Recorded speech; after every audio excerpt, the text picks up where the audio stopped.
We couldn't help but wonder how long it would take Carrie to get over her breakup with Aiden on and just like that. And it turned out to be not very long at all.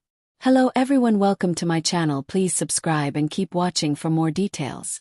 In Thursday's episode, Carrie throws herself into work to avoid thinking about her heartbreak, cranking out new pages of her novel at an incredible clip. Even Duncan is impressed, lavishing praise on her productivity as well as her prose.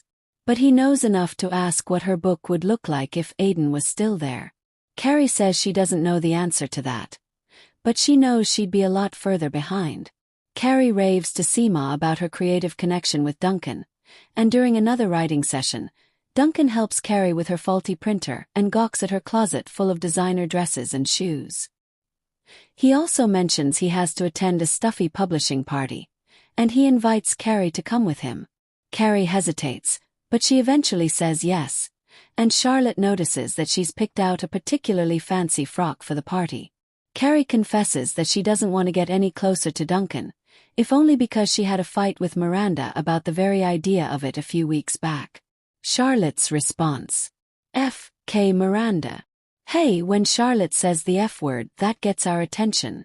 So Carrie joins Duncan at the party, where she meets his publisher, who is also his ex-wife as it turns out. After a few drinks, he's feeling bold enough to invite Carrie down to his apartment. She turns him down at first, but then she follows him to his door and kisses him passionately, leading them to the bedroom. Afterwards, Duncan warns Carrie that, when it comes to anything but writing, I'm a mess.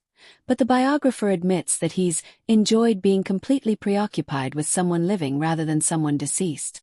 So do we think this is just a one-time thing, or is there an actual future for Carrie and Duncan? Remember, he's just in New York temporarily to write his book, and he's already missed a deadline. And though a few weeks have passed, does it feel like Carrie has moved on pretty quickly from Aiden? Elsewhere in this week's episode, Miranda and Steve's son Brady dropped a big old bombshell. He got a girl pregnant. Her name is Mia, and she's not his girlfriend, they just hooked up a few times. Steve was furious, and Miranda went into private eye mode, tracking down Mia at the salon where she works as a shampoo girl and grilling her on her pregnancy. Mia caught on though, and just about waterboarded Miranda before storming off.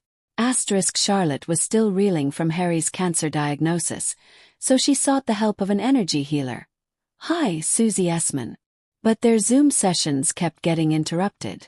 When they finally got together, the healer was annoyed by all the stops and starts, but she softened when she learned about what happened to Harry, and she led Charlotte through a serene guided meditation. Seema stayed over at Adam's apartment, where he's lived since he was a kid, complete with an overgrown plant that reminds him of his late mother. So of course, Seema managed to smash the plant while grabbing a smoke out the window. I killed your mother. Adam forgave her though, and he did manage to salvage some of the plant. He is a landscaper after all. Lisa learned the hard way that she's been neglecting her family when her daughter lost her beloved hamster and blamed her for not being around. And to make matters worse, her husband Herbert lost his election to be comptroller. Giuseppe agreed to move in with Anthony, mostly to get away from his creepy puppeteer roommate who made a marionette puppet that looks like Giuseppe. And, well, we'd rather not talk about it.